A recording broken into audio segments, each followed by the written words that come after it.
It was just before dawn when I heard it, that kind of knock that doesn't ask for permission, it demands entry. Three sharp thuds, heavy and violent, shaking the whole front door like it owed someone money. I sat bolt upright. Clock read 5:32 a.m. My wife Allison stirred beside me, barely whispering. What was that? But I was already moving barefoot, muscle memory kicking in like some part of me never really left the life I thought I left behind. I peeked through the peephole, and there they were, three men in black vests with bold yellow letters, HOA Inspector. Not cops, not paramedics, HOA. At 5:30 in the damn morning. Clipboard guy in the middle, shaved head, bulldog neck. The two guys beside him looked like failed bouncers. One had a twitch in his left eye. Real professional. My phone buzzed.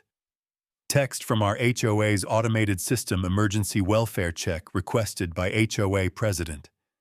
Concern for minor resident Jackson. Sent by Denise Warwick.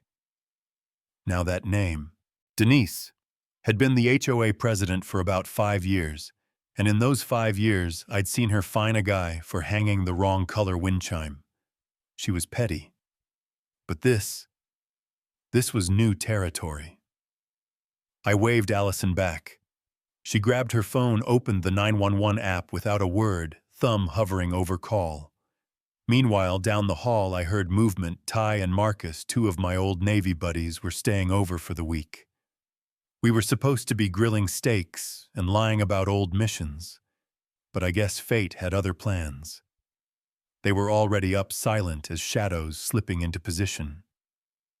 The door thudded again. Open up, HOA business clipboard guy barked. I undid the deadbolt, left the chain on, cracked the door open just enough to see their faces.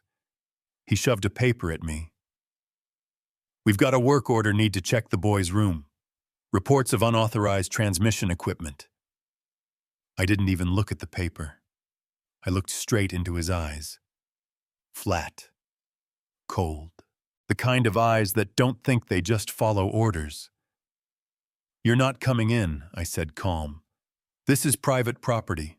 Police are on the way. Suggest you step back. Then he made the mistake. He slammed into the door with his shoulder hard. Thought he'd break the chain and send me flying. Instead, I pivoted, caught his wrist as it came through the opening, tight right on the nerve cluster, and pinned him to the doorframe. He let out a grunt that sounded like a deflating tire. That's assault, he screamed. No, I said, tightening my grip just enough. This is detainment. You just tried to force entry into a minor's bedroom. That's a felony, my friend. And you're about to learn what happens when you bring that garbage to the wrong house. Behind me, Ty stepped into view, 6'4", former SEAL, built like a refrigerator and about as warm. His arms were crossed. Marcus stayed just out of sight, our wild card. I could see the other two goons reevaluating every life choice they'd made up to that point. And then, sirens.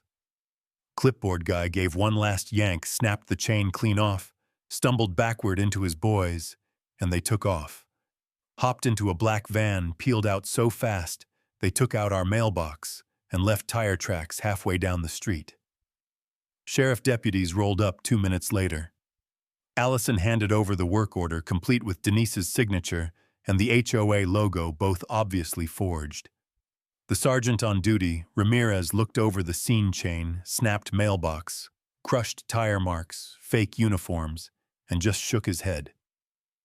Y'all got yourselves a real mess here. And that's when it hit me. This wasn't about Jackson's room. It wasn't about any bylaw. It was about something inside his room. So I went upstairs, knocked softly. Jackson's 15. Good kid. Bit of a tech whiz. Has this drone he saved up for all summer. When I asked if he'd filmed anything weird lately, anything he shouldn't have, he hesitated just a second too long. He opened a file on his computer. Drone footage. Crystal clear. High up over the quarry just outside town. And there it was. A black van. The black van pulling up to the quarry pit. Two guys hop out, start dumping big containers into the water. Thick, dark liquid spilling out like motor oil on snow. And then clear as day, clipboard guy turns, looks straight into the drone camera. Face full frontal. Then the plate. I exhaled. That's why they came. They weren't here for my son. They were here for that video. I called Ramirez back, told him everything. He looped in the DA's office. They secured the video, bagged the work order, and sent forensics to examine the van's tire patterns. But I knew they weren't done. Sure enough, that night, just after midnight, we heard it again. A faint mechanical buzz outside, different pitch, different sound. Smaller. Faster. Not Jackson's drone. I spotted it above the backyard, a spy drone.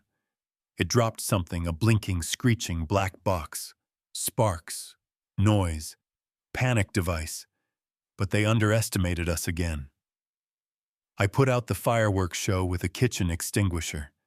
And just as I suspected, there was a man on our back fence caught mid-climb. I radioed Ramirez directly. East side, black hoodie. He's running. They caught him 2 blocks away. Lockpicks in his pocket. Phone blowing up with calls from someone labeled boss. And that's when I knew they were going to try again. The next day I briefed Jackson. They might come for you at school. He didn't flinch. What do? You do nothing out of the ordinary. You go to class. But after the final bell, you go straight to the principal's office. No detours. He nodded. Meanwhile, I called in a favor. My buddy Marcus wore my cap and hoodie and waited at the pickup spot. Looked like me from a distance. The real me was parked 2 rows back, watching. And sure enough, at 3:07 p.m., a man in a blue windbreaker approached the decoy. "Mr. Walker," he growled. Marcus turned, feigned surprise. "Yeah." The guy lunged. But he wasn't ready for Marcus. One twist, one pivot, and suddenly Mr. Kidnapper was flat on his back, and the school resource officer, a former Marine named Officer Juno, was already moving in. Took him down mid-sprint. Cuffed, bagged, tagged. That moment, the whole school watching phones out, this creep flailing in the parking lot that was justice warming up. But the real show came that night. HOA meeting. Community center. Packed wall to wall. Denise walked in late in a red power suit and a face full of smug. Thought she was about to chair another meeting about shrub height and recycling bin placement. But this time I raised my hand during open comments. "Ma'am," I said, "we've got something important to share. Something about community safety." She tried to shut it down. "This isn't on the agenda." Funny, my wife cut in, neither was the attempted kidnapping of our son. The crowd went silent. Jackson rolled the footage, doorbell, cam, audio, drone clips, the forged work order with her name. Then clip from the spy drone they used on us. In the corner of the frame, Denise's face watching from the car window. Watching it all. Someone yelled, "That's her, another call, the cops." And then Mike, our neighbor, stumbled forward with a full cup of coffee, accidentally spilled the whole thing onto Denise's laptop, frying it instantly. She panicked, bolted from the meeting, ran. We let her. Cops had a tracker on her car already. She led them straight to Chestnut Park midnight meetup with her crew. She was bluffing, trying to sell them a fake master copy of the drone footage. Instead, floodlights lit up the night. State investigators swarmed in. K9s, task force, body cams rolling. Arrests all around. Turns out her brother-in-law owned the waste company. She'd been getting paid to let them dump illegally, using the HOA as a smokescreen. All those fines and citations just cover for the real crime. She sang like a bird. Text messages, bank transfers, surveillance logs. We had it all. She's facing conspiracy, racketeering, and environmental charges. No bail. Her cronies, too.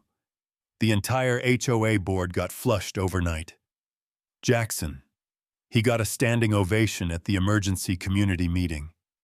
My wife, she's now HOA treasurer. And me, I finally slept. But I'll say this, when they came for my family, they didn't count on us standing up. They thought we'd roll over. They thought they could scare us quiet. They forgot we know how to hold a line. And now I want to hear from you. If your HOA tried to pull this on your family, what would you do? Would you stand your ground? Drop your thoughts in the comments. Let's talk about community power and what happens when the wrong people push too far. And hey, if you've got a story that needs to be told, I'm listening.